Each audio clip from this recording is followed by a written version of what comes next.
हरि ओम तत्सत। आज हम गीता के तीसरे अध्याय के 43 और अंतिम श्लोक पर विस्तृत रूप से विचार करते हैं। श्लोक है, एव बुद्धि परम बुद्ध्वा संस्यात्मा आत्मात्मना जहि सत्तुर्महाबाहो कामारूपम दुरासदम। अर्थात इस प्रकार बुद्धि से परे आत्मा है, उस आत्मा को जानते हुए काम रूपी शत्रु को मारो। शंकराचार्य जी कहते हैं कि सम्यक आत्मबुद्धि शुद्ध अंतःकरण में, शुद्ध मन में काम रूपी शत्रु को मार डालो। काम दुख रूप से प्राप्त होता है, काम के स्वरूप का भरोसा नहीं किया जा सकता। ये कई रूप में हमारे सामने आते हैं।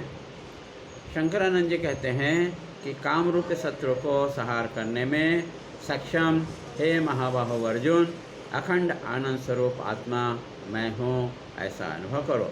अपने इस अंतःकरण के द्वारा ब्रह्माकार अखंडाकार बुद्धि से उस आत्मा को कारणभूत अंदर बाहर आत्मा को देखते हुए अंतःकरण को आत्मा से एक करके उस अधिष्ठान आत्मा में एक कर दो। काम रूपी शत्रु को मार डालो। विषय को ग्रहण करना ही कामना को लाना है। ब्रह्म विषय को ग्रहण करने से कामना नहीं होगी। अर्थात सभी को ब्रह्म रूप से देखते हुए काम को खाड़ करके फेंक दो।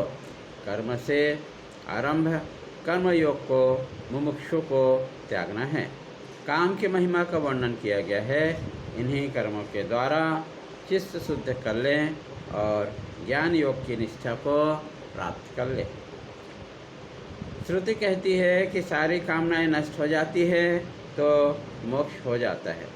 मोक्ष का कारण ज्ञान योग प्रधान है, उसमें कर्मयोग सहयोग देता है।